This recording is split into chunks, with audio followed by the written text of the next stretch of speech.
দিল্লি যে বিপ্লব করেছে পরিবহন ক্ষেত্রে, কি মেট্রো, কি গণপরিবহন ব্যবস্থা, এক্ষেত্রে আমরাও সেই দিকে অগ্রসর হচ্ছি মাননীয় প্রধানমন্ত্রী নরেন্দ্র মোদীজির আশীর্বাদে। আমরা শুধু গণপরিবহন, মেট্রো, জেটি, রোরো নয়, আমরা আকাশপথকেও গুরুত্ব দিয়েছি।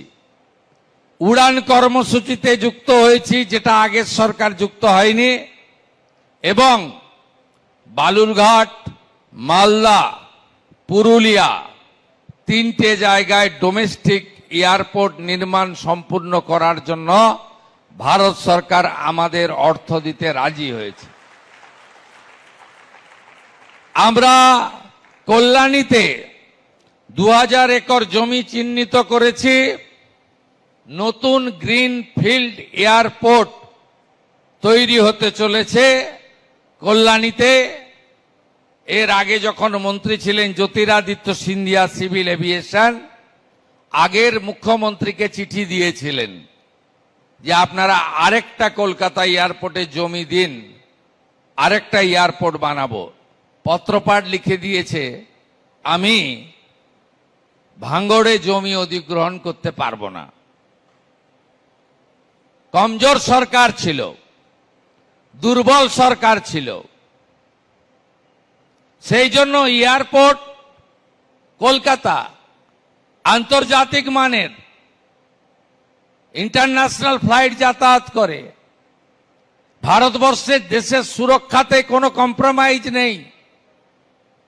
লোকেশন এমন জায়গায়, সামনেই চিকেন নেক, বাংলাদেশ, নেপাল, ভুটান এবং চীনও খুব একটা দূরে নেই।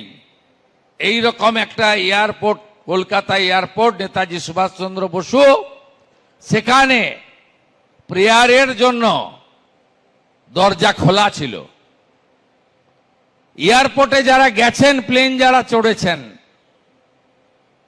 সামান্য যদি আপনার কাছে কোনো তরল পদার্থ থাকে, জলের বোতলও আপনাকে নিয়ে যেতে দেওয়া হয় না।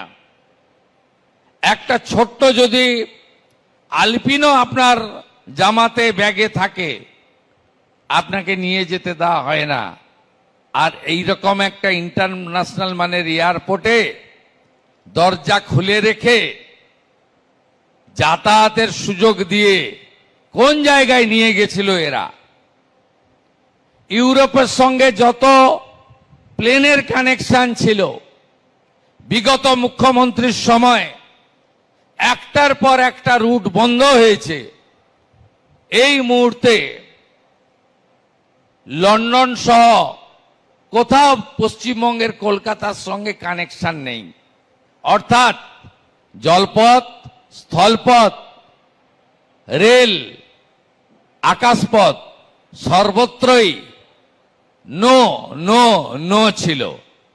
এবারে ইয়েস ইয়েস ইয়েস হবে।